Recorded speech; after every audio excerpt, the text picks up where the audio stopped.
Okay, I would like to share the screen if I may. It's I don't know if you guys can see the screen.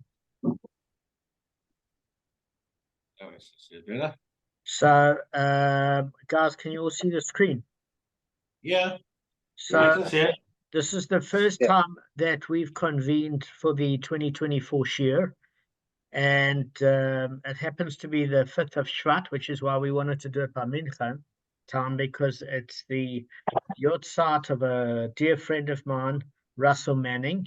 And in the picture, you can see his wife Hannah on the left, his daughter Reuven in the middle, and Russell's on the right. And I hope this year, both the Mishnah that we're going to do and the beginning of the tackling of the Gemara be an aliyah for his neshama, for Reuven ben Yehuda Zorach HaLevi. So, and we just want to wish Hannah and Ruby long life, and also Russell's mom long life. And although Russell's mom isn't in the photograph, I had the opportunity last night to spend quality time at the Yartzeit by Rabbi Hella, where I got to see obviously all of Russell's friends and family, and just I wanted, before we get into the Mishnah and the Gemara share, for Kevin to share one or two quick ideas with us prior. When I was at home in Joburg recently, I found this book here, which is Be a Friend. And some valuable stuff in here about friendships and acquiring a friend. So I'm just going to read. It's just like, it's interesting stuff, and it's light stuff. So I think it's easy to absorb and hopefully remember. So just for about a minute or so. And I think maybe it's appropriate. Russell was a friend of yours, Damon, and so that we're doing this. Okay, no, we're starting it tonight, but it's appropriate, and we do this for friends. We do it in honor of friends and family. So the words of the Torah that we share, all of us anyway. So it says here, acquiring a friend in Pirkei Avot is a lifelong career and a deeply rich and rewarding experience. A close relationship of sharing, compromise, managing conflict, being flexible, taking responsibilities, and doing kindness develops a person and helps perfect him for this world and the next. Communication, openness, and sharing enthusiasm for Torah and mitzvahs are a joy for true friends who are sincere in their caring and sharing. A true friend is someone who is there for you no matter what, based on the mitzvah premise of loving others as oneself. Your friends will not leave you. The joy of the relationships will not end, just as the one does not let go of himself. And last thing, the Gemara teaches in Bava Batra 16b, we learn that friendships are an essential component of life itself. And just one thing, when you think of others and try do good for others, and if they need you, you're there for them, that helps you develop as a person, and makes us, and we become selfless, not selfish. So yeah, so these got your friend Russell will have an aliyah neshama for your good friendship that you shared with him and other people as well. Thank you, Kevin. And it happens to be fortuitous that, generally if we do a dedication share, sometimes we're in the middle of a Gemara, but in this particular case, we're starting a new Mishnah at which a Gemara will follow. We're on the 115th daf of Bava Kamma, and the Mishnah and the Neshama share the same Hebrew letters, and often there is a custom for an aliyah of the Neshama to do a Mishnah specifically as part of standard practice. So that's been quite fortuitous. I'm going to share the screen and then go through the Mishnah accordingly. Just give me 1 second. Okay. So in this case, I'm just going to read it to be able to get a little bit clearer as far as that's concerned. So, the Mishnah presents the law of one who suffered a loss in saving the property of his fellow. So this person was coming with his barrel of wine, and this person was coming with his jug of honey, and the barrel of honey cracked, and the honey began to leak out. And the Mishnah first refers to a container that holds honey, and whether you use the word a jug or a barrel, the concept is exactly the same. Because what we learn from this concept is quite clearly that wine has less value than honey. So the owner of the wine pours his wine out onto the ground, and then he caught the other's honey in a now empty container, and then he demanded the value of his wine from the owner of the honey. So as the Mishnah carries on, the barrel of honey cracked and the honey began to leak out, and this person with the wine poured out his wine from his barrel and saved the honey in the empty wine barrel. And the Mishnah continues and says, he receives only his fee. What do we mean only his fee? The fee for his labor and for the use of his container. So you might want to wonder why, because surely if you're prepared to sacrifice a cheaper commodity in order to save your fellow's Jew more expensive commodity, that the Jew would be grateful and would compensate you for your losses because of his honey being saved. It certainly prevented him a greater loss. So although there was an invested loss with regards to replacing the wine, it certainly wasn't the same as losing the entire value of the honey. So we are a little surprised, and the Gemara is going to deal with this, why he only receives the fee for his labor and the use of his container and not the actual wine, and in what case it might deviate. So one of the things that Rashi brings is that saving the honey is a fulfillment of the mitzvah of returning a lost object.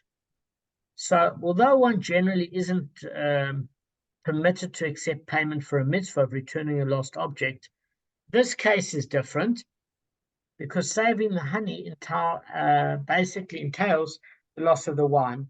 So our case is analogous to one which a person is faced with a choice of either saving his own lost object or the lost object of another. And in that case, the law states that his own lost object takes precedence. In other words, he's not obligated to involve himself in returning the other person's possession. Likewise here, the wine owner's own property takes precedence over the property of his fellow, so he's under no obligation to destroy his wine to save the honey. And since he is exempt from performing the mitzvah, he may demand payment for doing so. But the overlying principle here is, unless he stipulates prior that he's only prepared to empty out his wine in order to save his fellow Jews honey, that he be reimbursed for the wine, he only receives the fee for his labor and the use of his container. So the moral of the story is, when you're holding the trump card and a person stands to lose a lot of money, be very clear on the repayment terms before you end up being the party that loses money out of trying to do a good deed. So, and you're not allowed to hold. Can I ask you one question? You're not allowed to hold the honey ransom until you get paid for the wine. It's an excellent question. We're going to discuss what's deemed a reasonable fee. So Gavin's asking something very good, and we're going to deal with it. I just want to go through the Mishnah. And one of these things is you're basically holding somebody by the balls, as my father would say, or certainly by the short and curlies, as my mom would say, meaning that you've got a heck of a lot more leverage. So are you entitled to, in fact, ask for what's considered reasonable?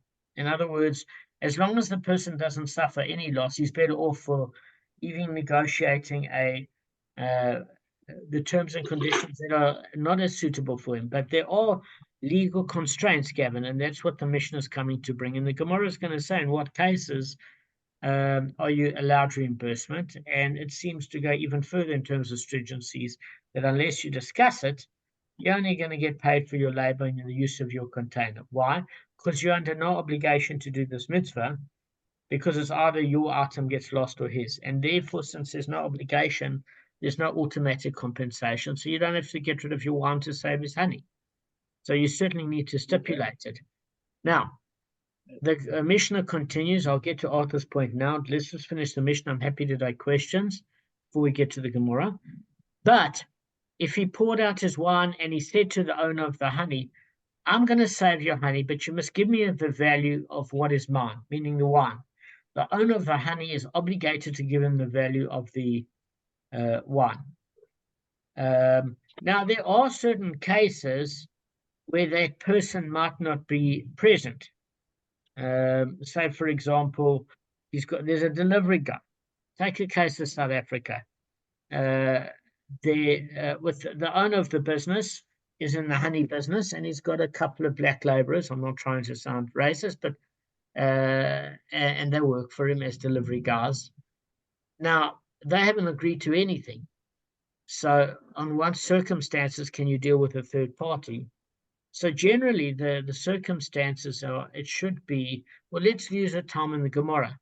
If you've got a delivery service, it has to be with at least 3 other people that agree to such terms. And I think those 3 people have to be working for the company or certainly the court.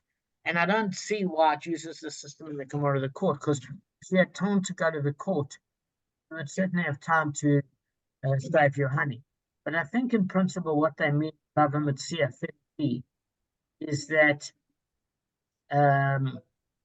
you certainly can get the permission of a third party, but you are allowed to have an ad hoc group of 3 people to serve as witnesses.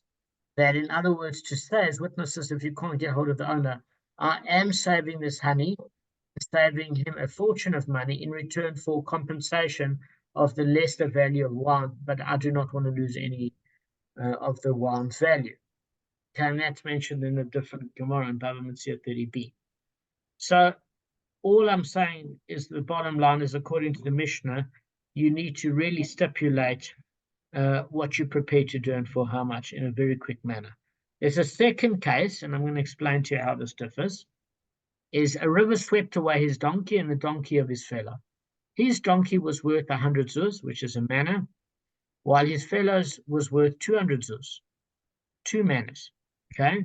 So in order to save his fellow Jew's donkey, which is worth twice the value of his, he abandoned his donkey and saved the donkey of his fellow. Now, in this case, he receives only his fee. Now, what's the term of the fee here? It's basically saying that the amount it would cost to hire a person to rescue the donkey from the river. In other words, a lifeguard fee. And the lifeguard fee might be 20 zuz. It's certainly not the value of his donkey. So again, it seems like the same case as above. And he's not reimbursed for the loss of his donkey. But if before he abandoned his donkey, he said to the owner of the other donkey, I'm prepared to save your donkey, but you must give me the value of my donkey. And the owner of the donkey he saved is obligated to give him the value of the lost donkey. Now we're going to see how the case of the donkey in the second part of the Mishnah differs. The more expensive donkey for the cheaper donkey differs from the case of the more expensive honey compared to the less expensive wine. But before we discuss anything further, was there anything Arthur wanted to ask? I heard him ask a question. Yeah. About the wine and the honey, right? Yeah. And I can prove that honey is worth more than wine. Simply, if you look at a woman, when she wines, you don't want her. When she's a honey, you love her. Oh, that's adorable, and that is exactly why you've merited to be married for so long. And you're much braver in using these interpretations when your wife is not around. Just saying. You want me to the room quickly and help her? No, but your wife is a No, but honey. I'm scared of her. Don't call her. Okay, let's go on. I'll be saying the same to your wife, Damon, don't call it, it's fine. There is a formula delineated in Bava Kamma 31b that discusses the formula of returning a lost object and the cost that it would be in terms of the time it would take on the burden of your livelihood. Meaning that you can save somebody's object, but what does it cost you in terms of your time on billable hours? And this relates to Gavin's point. And one of Gavin's points are, well, how much can you negotiate? But another factor comes in, Gavin, is that if somebody's a neurosurgeon, okay, and you've got a heirloom, a family heirloom that isn't worth a lot of money, you don't want a plastic surgeon or a neurosurgeon saving your object, and he gives you a bill for 5,000 Rand when the object is worth 200 Rand. So that's why these principles have to be delineated about the cost of saving that lost object versus the value of the time of the one saving it. Get that? Yeah. Okay, so that's one of the factors to take into account. Also, there is a discussion that there can't be a case where a person says, no, they were only joking, and they were and basically they're not they weren't being serious in terms of compensation. There's no sort of claim of doing it in jest. Do you get what I'm saying?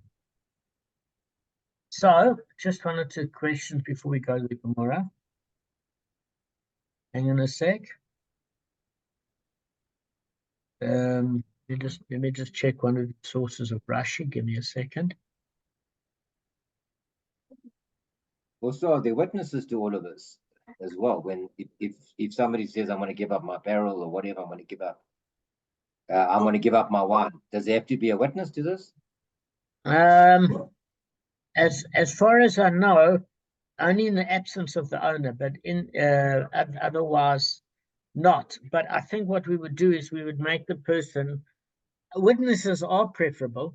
It just depends how much time you actually have in order to save the object versus finding the witnesses. But the person would have to take a shavua, an oath, using Hashem's name. And most people would be reticent to use Hashem's name in vain. In those days?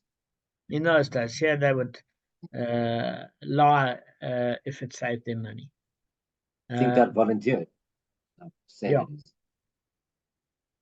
So just a couple of points quickly, and then we're going to start in the Gemara. So there are a lot of commentaries, like in the Yadramor, it says that the law provides that one occupies his livelihood, and he's busy earning a living. He isn't obligated to return a lost object, but if he accepts the burden of returning that object, he's got to be compensated for his loss. But obviously, in our case, the honey is in the category of a lost object. But the Mishnah rules that unless the owner of the wine expressly stipulated that he gets compensated for his wine, he's not reimbursed for anything other than his labor and his container. But the question that the Rishonim ask is, why should the loss of his wine be treated differently than the loss of income? Just give me a second. Give me 1 second, guys.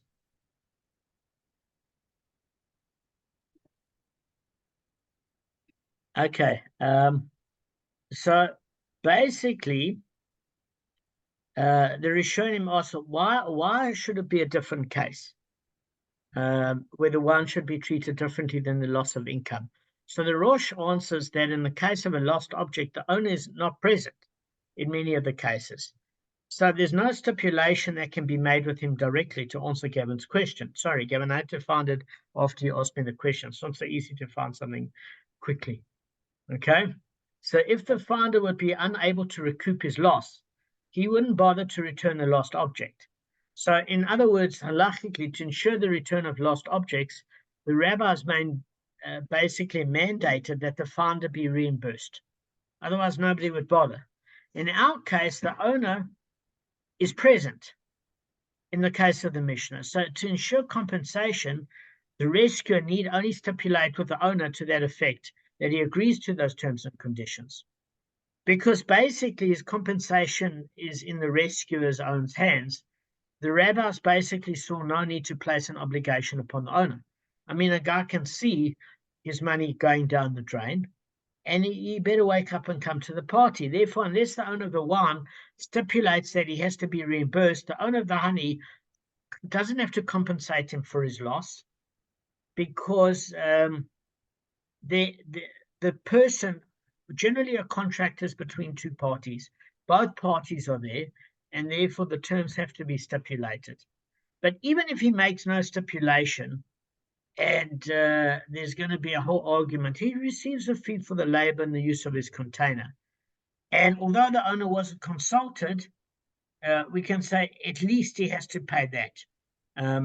But it emerges, according to the Rosh's understanding, that if the owner isn't present and there's no one available to serve as a court messenger or as a witness, the owner of the wine is reimbursed for the value of his wine in accordance with the general law regarding a lost object. So I found this difficult to understand, that opinion, because I would think that it would make sense as a minimum standard. If you're losing, there's no ways you would get involved unless you recouped your losses. But at least for the sake of this Gemara, both with the donkey and the wine honey scenario, just stipulated before you start, inverted commas, doing a good deed. Let's go straight to the Gemara and bring up some of the questions that the Gemara has. Okay. So the Mishnah ruled, guys, that if one pours out his wine to save the honey of his fellow, he receives nothing more than his fee. Now, the Gemara's got a problem with this, because the Gemara is saying, why does he receive so little? Why does he receive only a bit of a labor fee in the use of his container? Because he can even stretch it further, which was Gavin's point in the very beginning, is that he's holding all the cards. And in fact, he can say to the owner of the honey, according to the Gemara, I've acquired the honey from a state of ownerlessness. That's hefker, and it should all be mine. How do we say that? Because we learned in a brisa, if one was laden with jugs of oil or jugs of wine, and he saw that they were becoming broken and their contacts were draining away and they were going to spill out, he's not allowed to say, I designate this oil and wine as teruma and myself and the produce that I have in my house. And if he did say this, it's as if he said nothing. His designation is not rendered the wine, oil, teruma, and mysa. So let me just explain to you the various points here. The first point of it is that if you've got a hole in the container and it's going to leak out, on a timeline, you're going to go from owning an object to not having that object. Straightforward. It's almost like a car's going to go off the cliff. You have a car, you don't have a car. There's an insurance claim.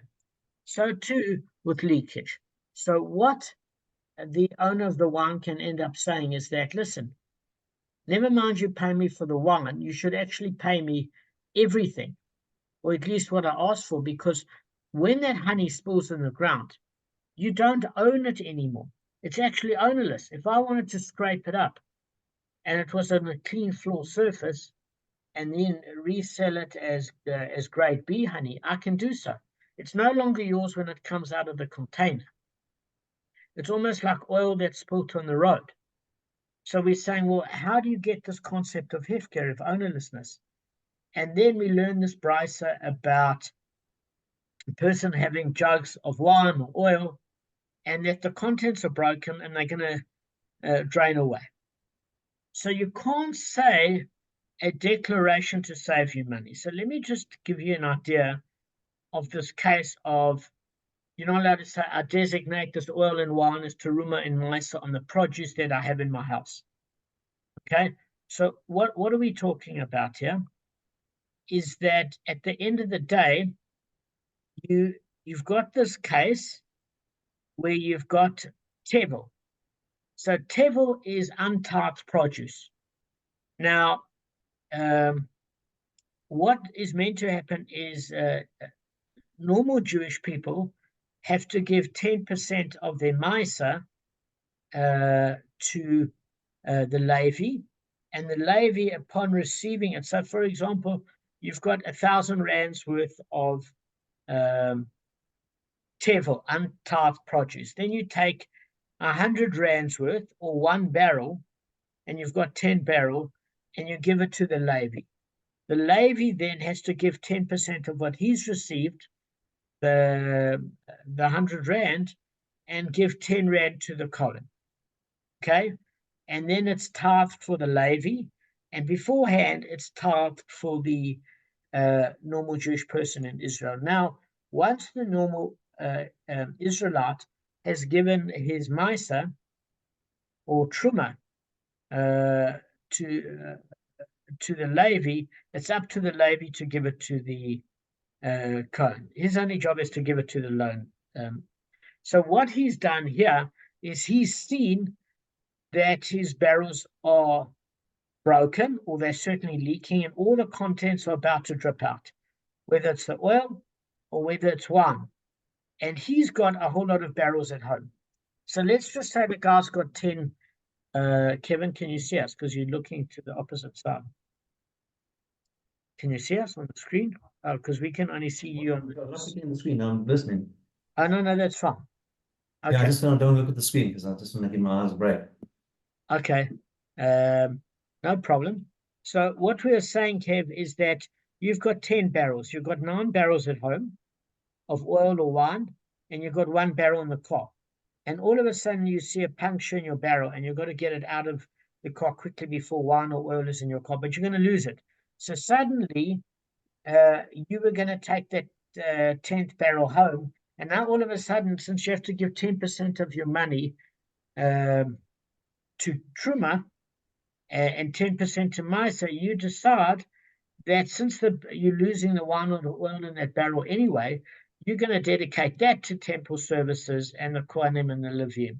Very convenient, isn't it? So at the end of the day, you say, I fulfilled my obligation, but they're not going to get the use out of it because it's an object that's known as what do you call it? It was formerly tevel wine, which means you want to keep the wine at home intact, and then use that drained away produce as if you've given your 10% of Truma and Misa to avoid a financial loss. Okay, and the Gemara is saying you can't do that, because if it's going to leak and it's going to become ownerless to you, meaning you can't have use of it, you can't designate something that you can't get benefit of to the Kohanim and Levim. And the minute it becomes ownerless, meaning as an owner, you can no longer get benefit. You're not in control to give away that which is no longer yours because it's going to leak out or drain out. And therefore, you can't get cute and use this in order to try and save on the 10% you meant to give as Truma or Misa. Does that make sense, guys? And if you did say that retroactively, the Gemara says it's like you've said nothing. So it's comparing it to our case of the honey, that since the honey stands to be lost, it should be regarded as ownerless. Therefore, the one who rescues it should be permitted to keep it. The minute it's gone out the barrel, it's now open season to anybody that wants to collect the honey. Okay, so he's saying, never mind you give me for the wine, the value for my wine, I'm keeping all the honey. So you can do exactly what Gavin said and say, let me keep almost all of it. It's considered hefker, it's considered ownerless since it stands to be lost. So if we're going to go to that extreme, we say, then why can't we at least be fair and go somewhere in the middle? The guy lost his wine to save your honey. Reimburse him his wine. Hang on, Kev, 1 sec. The honey's worth 5,000 rand. The wine's worth 1,000 rand. Let him pay the 1,000 rand for the wine and have made up for saved 4,000 rands worth of a loss instead of losing all 5,000 rand, because he's actually gained 4,000 rand. He's lost 1,000, but he's gained 4,000. And therefore that should be fair, because technically you can go the other way around. And that's posed as a question only in this first case, not with the case of a donkey, because in the case of a donkey, it's possible that it discusses in the case where, according to Rashi, the owner can save the donkey himself. So in that particular case, it's different to this case, that the only way he can save the honey is to forego his wine. In the case of a donkey, we're saying, according to Tosfot, that the traveler is able to save his own donkey.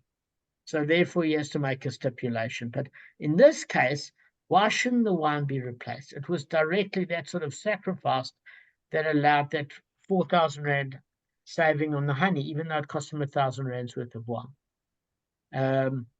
So I think Kevin had a question.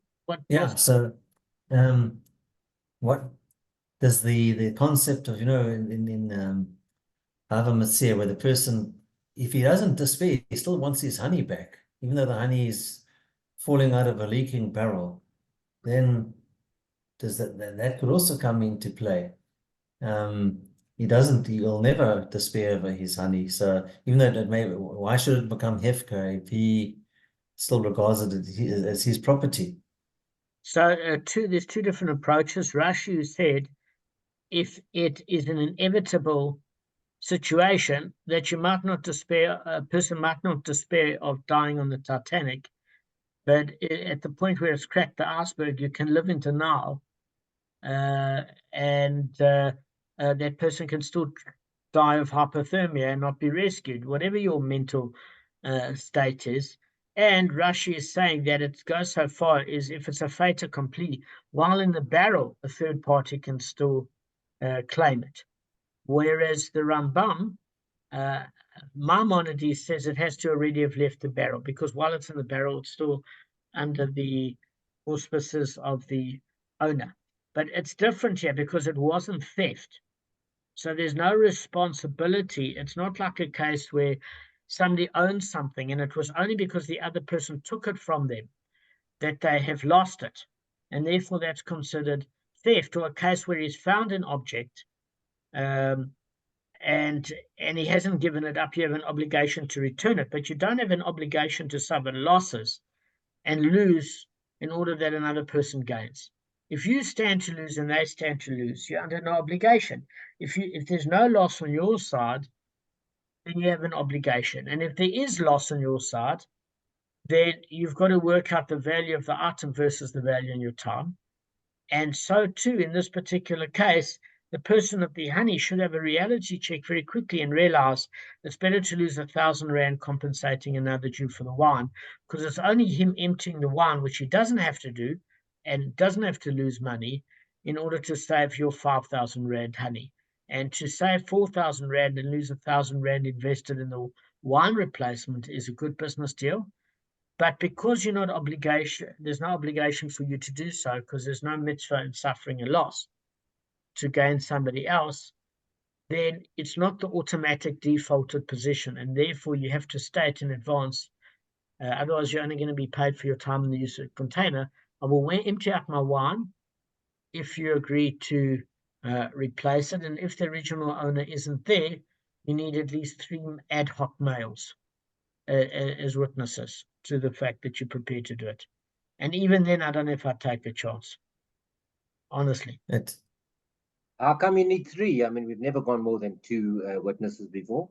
Well, you do, because when you do video confession about breaking an oath on Rosh Hashanah, you stand before 3 judges at the shul.